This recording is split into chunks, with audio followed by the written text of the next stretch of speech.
Maayong buntag mga kasimple, welcome to my vlog, Erap TV. So kani nga video mga kasimple kay magluto ta ginataang manok. So ihungit sana din ha kay ato silang pakit-on so giunsa nato ni siya pagluto no. So mao ni atong mga ricados mga kasimple no. Naatay kamunggay. So ato nang giharos daan mga kasimple no. Unya natay tangad, unya natay sangig or basil, no? Bisaya na siya mga kasimple, no? Sibuyas dahonan, unya sibuyas bombay, loy-a og siling nga espada. Unya mo ni ang ato ang manok mga kasimple, no? Unya mo na ato ang gata, no? So nagpalit kita gata mga kasimple. So walay oil no, tubig na siya mga kasimple, ato na siyang pakubson. Unya ibutang na to largo ang manok mga kasimple no.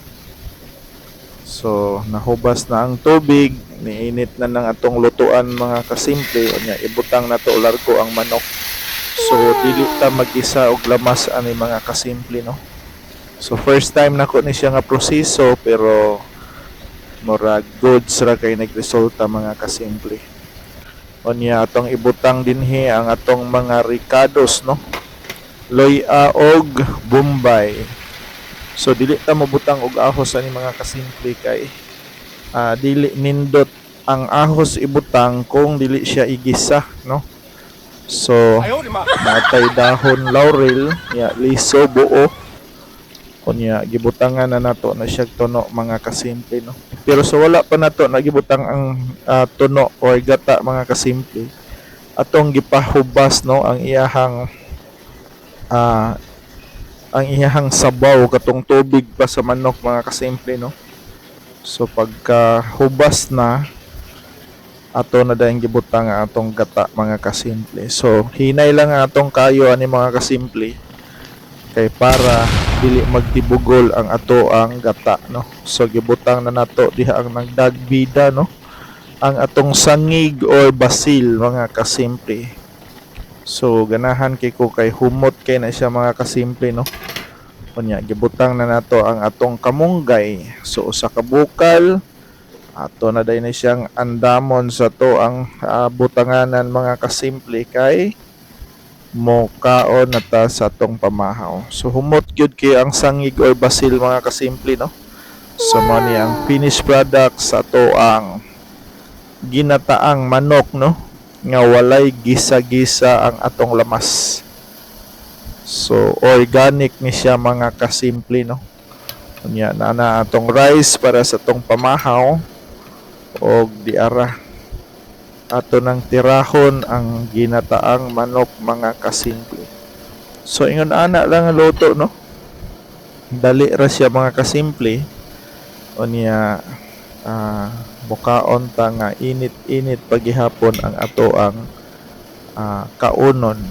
So mas nindot yun mga kasimple no kung bag-o nga luto ang ato ang gikaon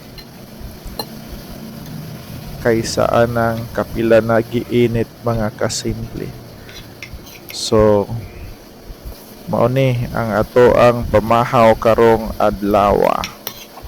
So sa mga tatay diha, kumusta mo diha tay sa nangandam pa daw sa trabahoan? For sure ang uban no, niinom og kape, katong hilig mo inom og kape. Ya kay di man ta hilig ana mga kasimple, so mao ni maning kamot ta og luto kay para natay mahigop nga sabaw. So ang uban diha tingali nag unsa man na mainit og pano o gatas. So ang importante natay isod sa to ang tiyan mga kasimple. So ato yung siguroon atong pamahaw kay para kusganta no nga musungasong sa to ang mga pagpaningkamot matag adlaw mga kasimple.